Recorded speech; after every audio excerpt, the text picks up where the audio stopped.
नमस्ते विद्यार्थियों, मैं नॉर्तन कुमावत हूँ। ये गणित को आसान बनाने का हमारा मिशन है। मेरा उद्देश्य है कि आप गणित से डरे नहीं। Learn smart, practice hard, score high. Hello बच्चों, आज की क्लास में हम प्रश्नावली 1.1 के उदाहरण करेंगे। ठीक है, आज की डेट लिख लेते हैं पहले। आज डेट है अपने पास 13 जुलाई 2026। ठीक है,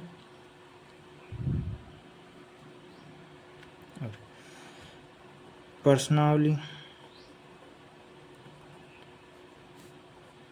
1.1 इसके क्या करेंगे हम, उदाहरण। ठीक है,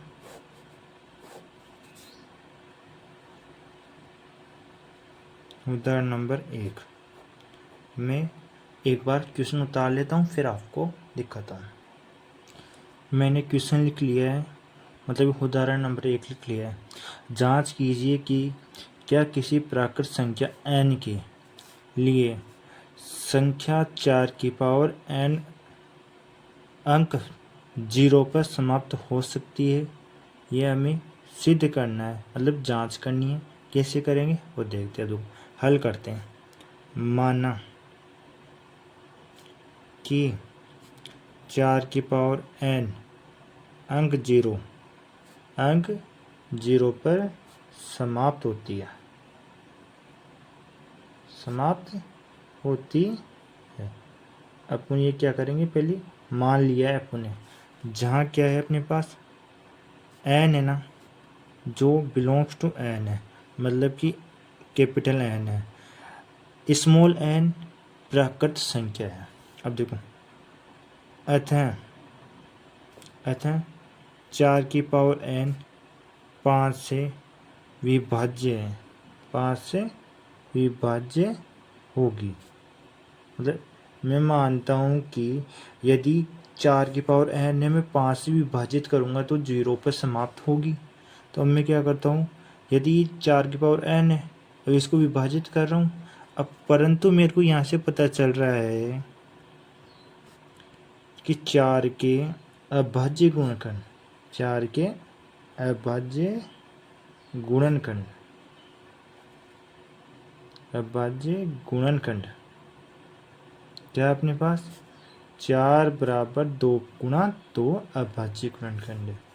चूंकि 4 की पावर n है, n के अभाज्य गुणनखंड क्या हो गए, अभाज्य गुणनखंड क्या होंगे, 4 की पावर n बराबर हो गए 2 गुणा 2 की पावर n। अब देखो, इसलिए मैं बोल सकता हूँ कि 4 की पावर n के अभाज्य गुणनखंड में 5 नहीं है, 5 नहीं है।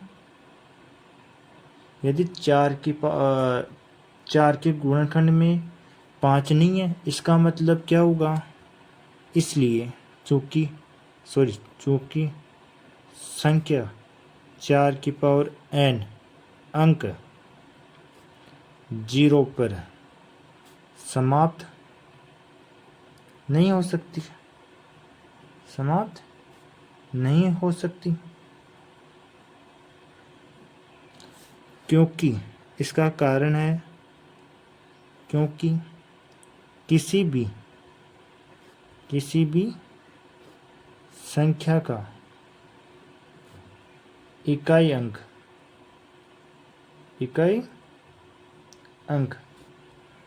शून्य होने उसका एक अभाज्य गुणनखंड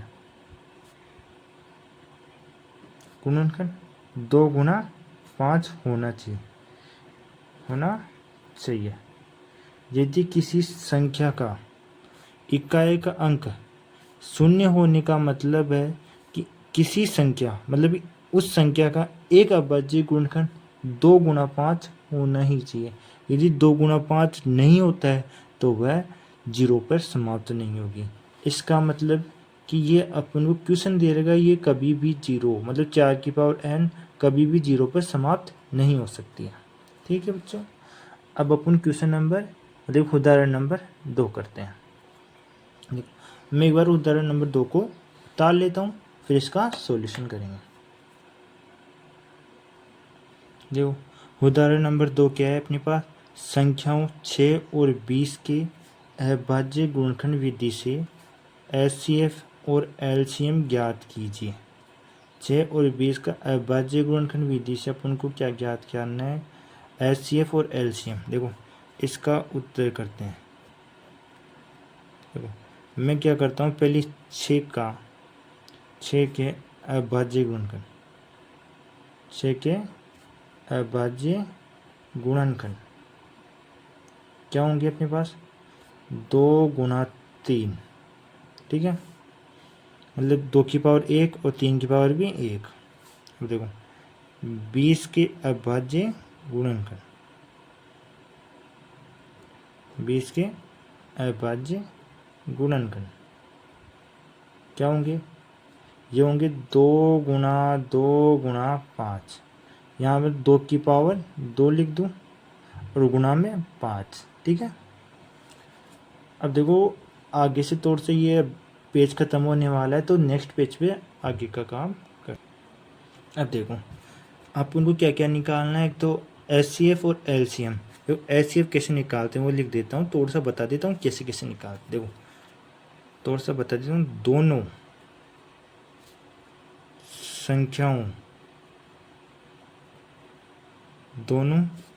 संख्याओं में उभयनिष्ठ, दोनों संख्याओं में उभयनिष्ठ अभाज्य गुणनखंड, अभाज्य गुणनखंड की सबसे छोटी घात का गुणनफल, बस यह होता है। दोनों संख्याओं में उभयनिष्ठ अभाज्य गुणनखंड की सबसे छोटी घात का गुणनफल होता है एचसीएफ। देखो मैं निकालता हूँ एचसीएफ निकालता हूँ 6 और 20 का। देखो 6 के गुणनखंड क्या हुए थे अपने पास, अभाज्य गुणनखंड 2 गुणा 3, और 20 का क्या हुआ था, 2 गुणा 3। अब देखो क्या करता हूँ, इसमें दोनों संख्याओं में उभयनिष्ठ अभाज्य गुणनखंड, दोनों संख्याओं में अभिनिष्ठ गुण, यहाँ पर 5 आएगा। उभयनिष्ठ गुणनखंड की सबसे छोटी घात, उभयनिष्ठ गुणनखंड क्या है, इसमें 2 है, इसमें भी 2 है। उभयनिष्ठ गुणनखंड 2 है, उसकी सबसे छोटी घात कौन सी है, ऊपर वाले में, वो वाले लेंगे। 2 की पावर 1 मतलब 2 आ गया। ठीक है, ये तो आ गया इसका एचसीएफ। अब निकालेंगे अब इसका एलसीएम। एलसीएम कैसे निकालते हैं वो देखो संख्याओं में संबंध प्रत्येक अभाज्य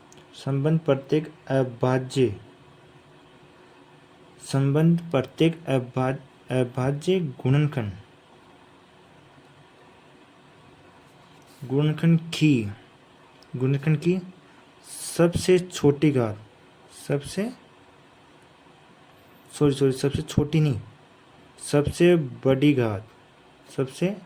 बड़ी घात का गुणनफल, गुणनफल एलसीएम कहलाते हैं। देखो अब मैं एलसीएम निकालूंगा 6 और 20 का। संख्याओं में संबंध प्रत्येक, मतलब संबंध का मतलब प्रत्येक अभाज्य गुणनखंड, 2 का अभाज्य गुणनखंड दोनों में, इसमें 2 भी है, 3 भी, 5 है संबंध। अब इनके सबसे बड़ी घात, 2 की सबसे बड़ी घात कितनी है, इसमें 1 है, इसमें 2 है, 2 है ना, 2 की सबसे बड़ी घात 2 है। 3 की सबसे बड़ी घात कितनी है, 1 है, और 5 की सबसे बड़ी घात क्या है, वो भी 1 ही है। इन सब का गुणा करके लिख देंगे। जो 2 की पावर 2 है गुणा 3 की पावर 1 है, 5 गुणा 5 की पावर 1 है, इन सब का गुणा आ रहा है 60। ठीक है, ये है क्वेश्चन नंबर 2 भी अपना, और सॉरी उदाहरण नंबर 2 भी हो गया। अब उदाहरण नंबर 3, उदाहरण 3, उदाहरण 3 क्या है? अभाज्य गुणनखंड, अभाज्य गुणनखंड विधि, अभाज्य गुणनखंड विधि द्वारा 96 और 404 का HCF ज्ञात कीजिए और फिर इसका LCM ज्ञात कीजिए। इसका उत्तर करते हैं। क्वेश्चन है अपने पास, अभाज्य गुणनखंड विधि द्वारा 96 और 404 का HCF ज्ञात कीजिए और फिर इसका LCM ज्ञात करना है। पहले तो इसका क्या करेंगे? HCF ज्ञात करेंगे। देखो हल में करते हैं अपन। 96 के अभाज्य गुणनखंड, अभाज्य गुणनखंड क्या होगा? ये 2 की पावर 5 गुणा 3 ये होगा। ठीक है, अब 404 के अभाज्य गुणनखंड, अभाज्य गुणनखंड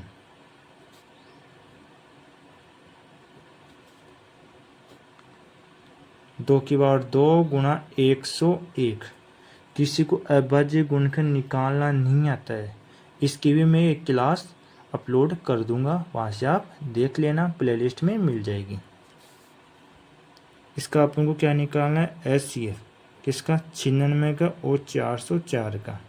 क्या था उसमें? दोनों में उभयनिष्ठ गुणनखंड की सबसे छोटी घात, दोनों में उभयनिष्ठ गुणनखंड की सबसे छोटी घात। उभयनिष्ठ कौन सा है? 2 है, इसकी सबसे छोटी घात क्या है? 2 की पावर 2 है। कितना हो गया ये? 4। अब क्या निकालना है मेरे को? इसको LCM निकालना है। LCM देखते रहो। मैं एक फॉर्मूला जानता हूँ, सब जानते हैं आप सब, मैंने बता चुका हूँ। दो संख्या है A और B, उनका गुणा बराबर होता है HCF, A और B का HCF गुणा में LCM संख्या और A और B का। ये अपने पास एक फॉर्मूला होता है, इसे निकालेंगे। अपन को संख्या भी पता है। संख्या, पहली संख्या क्या है? 96। दूसरी संख्या क्या है? 404। फिर इसका HCF भी पता है अपन को, सॉरी HCF 96 का और 404 का कितना है? 4 आया। हमें LCM ज्ञात करना है किसका? 96 और 404 का, ये कितना आएगा? इससे निकालेंगे। पहली संख्या है 96 गुणा दूसरी संख्या है 404 बराबर HCF कितना है? 4। LCM ज्ञात करना है, ये देखो LCM बराबर क्या आ गया अपने पास? 96 गुणा 404 बटा में 4। इसको कट करूँगा मैं, 101 बराबर क्या आ गया? 96 गुणा 101 कितना आ गया? 96 9,496 आ गया, ये इसका आंसर। अब उदाहरण नंबर 4 करते हैं। उदाहरण नंबर 4 जो नेक्स्ट पेज में करेंगे। अपने पास संख्याओं में उभयनिष्ठ संख्या की सबसे छोटी घात। उभयनिष्ठ संख्या कौन सी है इनमें? 2 है, तीनों में दिख रही है उभयनिष्ठ संख्या। 3 है, तीनों में है, तो उभयनिष्ठ संख्या। सबसे छोटी घात कितनी है? 3 और 2 है उभयनिष्ठ संख्या। सबसे छोटी घात कितनी है इसमें? इसमें 1 है, इसमें 3 है, इसमें भी 3 है। सबसे छोटी घात कितनी है? 1। 3 की सबसे छोटी घात कितनी है? इसमें 1 है, इसमें 2 है, इसमें 1 है, तो 1 वाली सबसे छोटी घात हो गई। तो इसका HCF कितना हो गया? 2 गुना 3 6। ठीक है, अब मेरे को निकालना है इसका LCM। एलसीएम निकालना 6, 72 और 120 का। अब देखो मेरे को क्या करना है, प्रत्येक संख्या की सबसे बड़ी घात, प्रत्येक संख्या, इसमें प्रत्येक संख्या कौन कौन सी, 2 है, एक 3 है और एक 5 है। प्रत्येक संख्या की सबसे बड़ी घात, इसमें 3 है, इसमें 2 की पावर 3 है, इसमें 2 की पावर 1 है, तो सबसे ज़्यादा कौन सी होगी, 3 वाली।